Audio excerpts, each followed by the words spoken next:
Hello friends, welcome to the exam hacker YouTube channel. दोस्तों, पिछले video में हम लोग एपिडेमिक, पैंडेमिक या महामारी और वैश्विक महामारी जो हमारी बायोलॉजिकल जो हैजार्ड्स थे उसको हम लोग पिछले वीडियो में कवर किए हुए थे। दोस्तों, आज की इस वीडियो में हम लोग लाइटनिंग एक नेचुरल डिजास्टर है उसको हम लोग यहाँ पे कवर करेंगे। हालांकि एक कंटेम्प्रेरी इशू में यूपीएससी सिलेबस अकॉर्डिंग मेंशन नहीं किया गया लाइटनिंग, लेकिन लाइटनिंग एक तरह से या बिजली का गिरना एक तरह से नेचुरल डिजास्टर है जो इंडिया में हर साल लगभग 2000 से ज़्यादा जो हमारी ह्यूमन की जो डेथ है वो हमारी लाइटनिंग की वजह से होती है। और लाइटनिंग दोस्तों एक तरह से जियोग्राफिकल फिनोमेना है, मेट्रोलॉजिकल फिनोमेना है। तो इसी पर्सपेक्टिव से यहाँ पे लाइटनिंग को आज हम लोग डिस्कस करेंगे। तो दोस्तों, जैसे रेनफॉल होती है तो रेनफॉल कैसे होती है?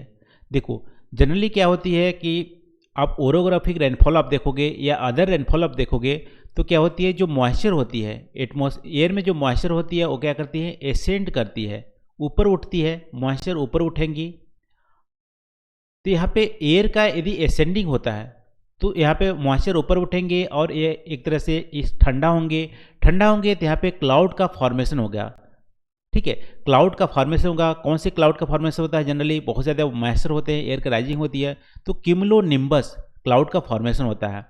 और इस क्लाउड के फॉर्मेशन में देखो, एयर ऊपर उठ रहे हैं और जो वाटर की जो वेपर है कुछ हार्ड होके यानी कि वेट होके ये नीचे आ रहे हैं।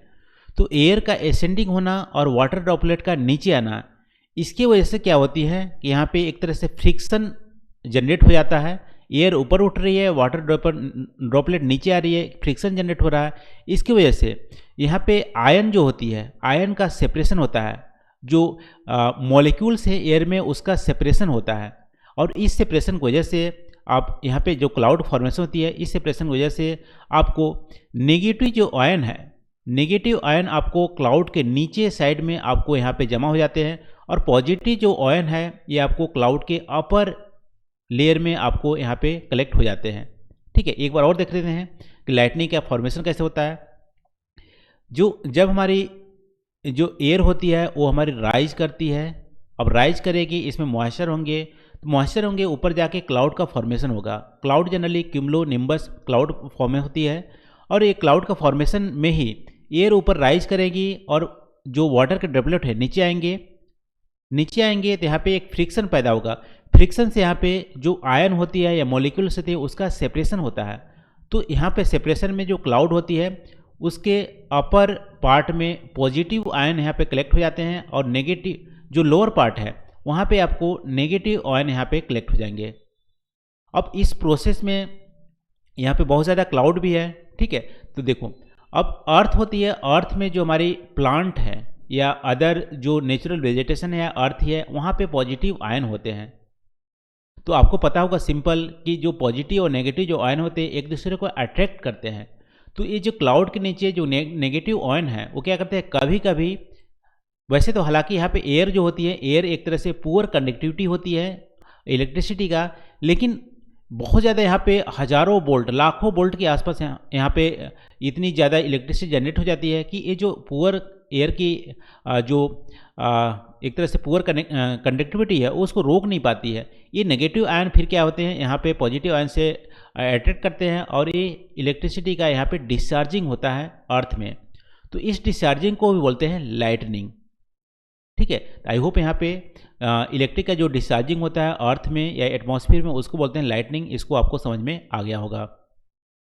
दोस्तों, यहाँ पे एक और बात समझने वाली बात है कि यहाँ पे कि जो यहाँ पे इलेक्ट्रिक का डिस्चार्ज होता है, यानी कि बहुत ज़्यादा जो इलेक्ट्रिक जनरेट होते हैं वो सब यहाँ पे अर्थ में गिरते नहीं हैं। ठीक है, अर्थ में गिरते नहीं हैं क्योंकि यहाँ पे क्लाउड आप देख सकते हो कि मान लो एक क्लाउड यहाँ हो गया, दूसरा क्लाउड यहाँ हो गया, यहाँ भी है, ये रिलेटेड क्लाउड है। यहाँ पे नेगेटिव आयन है, यहाँ पे पॉजिटिव है। तो क्लाउड के अंदर भी तो यहाँ पे लाइटनिंग हो सकता है। ठीक है, तो क्लाउड के अंदर विद इन क्लाउड लाइटनिंग होती है, इसको बोलते हैं इंट्रा क्लाउड लाइटनिंग, क्योंकि पॉजिटिव नेगेटिव यहाँ पे अट्रैक्ट होते हैं।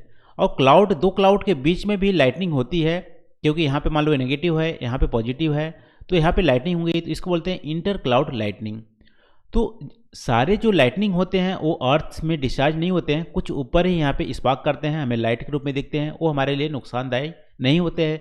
लेकिन जब ये लाइटनिंग, जब ये इलेक्ट्रिक का डिस्चार्ज अर्थ में होता है, क्योंकि अर्थ में पॉजिटिव यहाँ पे रखा हुआ है और मॉलिक्यूल्स होते हैं, तो अर्थ में जब डिस्चार्ज होता है तब हमारी यहाँ पे जान माल की बहुत ज़्यादा हानि होती है और यह नेचुरल डिजास्टर में कन्वर्ट हो जाता है। तो ये हमारा हो गया दोस्तों लाइटनिंग कैसे होती है। और यहाँ पे दोस्तों थंडर स्टॉर्म एक तरह से एक वर्ड आप सुने होंगे। थंडर स्टॉर्म का मतलब है, दो वर्ड से बना हुआ है, थंडर और स्टॉर्म। थंडर का मतलब है यहाँ पे शॉक वेव साउंड, यानी बहुत ही गरज से जो बारिश होती है उसको बोलते हैं थंडर स्टॉर्म। और जब लाइटनिंग होती है तभी आपको थंडर स्टॉर्म देखने को मिलेगा। तो ये हमारा लाइटनिंग कैसे होता है। और टाइप ऑफ लाइटनिंग में देख लिया कि इंट्रा क्लाउड लाइटनिंग होती है, विद इन क्लाउड लाइटनिंग जब होती है, इंटर क्लाउड भी लाइटनिंग होती है, और क्लाउड टू ग्राउंड लाइटिंग यानी ग्राउंड में डिस्चार्ज करती है तब हमारे एक बिजली का गिरना बोलते हैं और उससे हमारी ह्यूमन पॉपुलेशन की डेथ होती है। तो दोस्तों यहाँ पे एक आप बोल सकते हो कि एक एनजीओ है जो climate resilient observing system promotion counselling इसको बोलते हैं, जो इंडियन मेट्रोलॉजिकल जो डिपार्टमेंट है उससे क्लोजली यहाँ पे रिलेटेड होता है, साथ साथ काम करता है। उन्होंने स्टडी में रिपोर्ट पब्लिश किया है कि हाईएस्ट जो लाइटिंग स्ट्राइक होती है वो उड़ीसा में बहुत ज़्यादा लाइटिंग स्ट्राइक होती है। इंडिया की सबसे ज़्यादा लाइटिंग स्ट्राइक उड़ीसा में होती है और सबसे ज़्यादा डेथ यूपी में होती है। और मोर देन 50% जो इंडिया की डेथ है वो आपको यूपी, बिहार, उड़ीसा और झारखंड में देखने को मिलेगा। और रूरल इंडिया सबसे ज़्यादा इससे प्रभावित होता है। 96% जो डेथ होती है रूरल इंडिया में, जो रूरल पॉपुलेशन है उसकी होती है। और लगभग में हर साल 2000 से ज़्यादा यहाँ पे इंडिया में डेथ देखने को मिलता है लाइटनिंग में, स्पेशली मानसून या प्री मानसून शावर में। तो दोस्तों ऐसा नहीं है कि लाइटनिंग जो डिजास्टर है उसको प्रेडिक्ट नहीं किया जा सकता है, उसको प्रेडिक्ट किया जा सकता है। जैसे कि हम लोग फॉर्मेशन में देखे थे कि एयर की जब राइज होंगी, एसेंडिंग होंगी और यहाँ पे क्यूमुलोनिम्बस क्लाउड का फॉर्मेशन होगा, तब उस समय पॉजिटिव और नेगेटिव जो हमारी आयन है उसका सेपरेशन होता है। तो हमारे पास सैटेलाइट का इमेज होता है, सैटेलाइट का डेटा होता है, उसको हम यहाँ पे यूज करके प्रेडिक्ट कर सकते हैं। जहाँ पे एयर राइज हो रही है वहाँ पे थंडर स्टॉर्म आ सकते हैं। तो इंडियन मेट्रोलॉजिकल जो डिपार्टमेंट है थंडर स्टॉर्म से पहले आधे से 40 यानी 30-40 मिनट पहले एक्यूरेट यहाँ पे बता सकती है कि यहाँ पे थंडर स्टॉर्म होने वाले हैं। तो उस समय यदि अच्छे से कम्युनिकेट किया जाए वहाँ के लोकल पॉपुलेशन से, तो थंडरिंग या लाइटनिंग की वजह से हम वहाँ पर डेथ जो होती है उसको मिनिमाइज कर सकते हैं और इस डिजास्टर से हम मिनिमम एक तरह से मिनिमाइज हो सकती है। दोस्तों कुछ प्रिकॉशन भी होते हैं कि कौन कौन से सेफ स्पेस है, कौन कौन से सेफ स्पेस नहीं है लाइटनिंग के लिए। तो कोई भी ओपन स्पेस जिसकी छत नहीं है वो हमारी सेफ नहीं है। और यदि आप थंडर को हेयर कर रहे हैं, जो शॉक वेव साउंड है उसको आप सुन रहे हैं, तो तुरंत आप अलर्ट हो जाइए और सेफ स्थान पे पहुंच जाइए।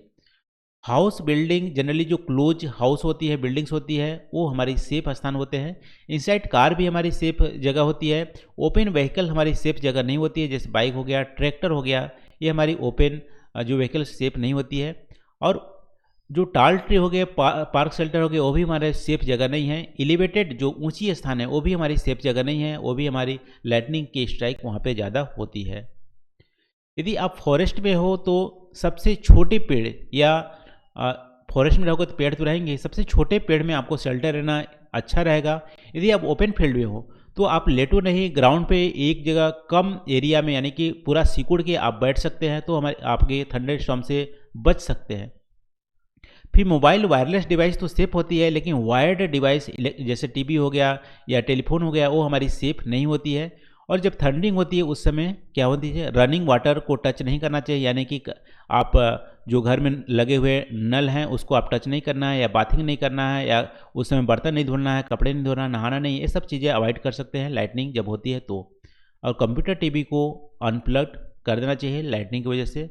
ये कुछ प्रिकॉशन हम ले सकते हैं जिससे कि लाइटनिंग की जो हजार्डस है, जो नुकसान है, उससे हम बच सकते हैं। तो ये रहा दोस्तों, आज हम लोग लाइटनिंग जो हमारी नेचुरल डिजास्टर है उसको हम लोग कवर किए हैं। तो आज के इस वीडियो में बस इतना ही दोस्तों। आई होप यहाँ पे वीडियो आपको अच्छी लगी होगी। तो आज के लिए बस इतना ही। Thank you for watching. मिलते हैं अगले वीडियो में नए टॉपिक के साथ। Thank you.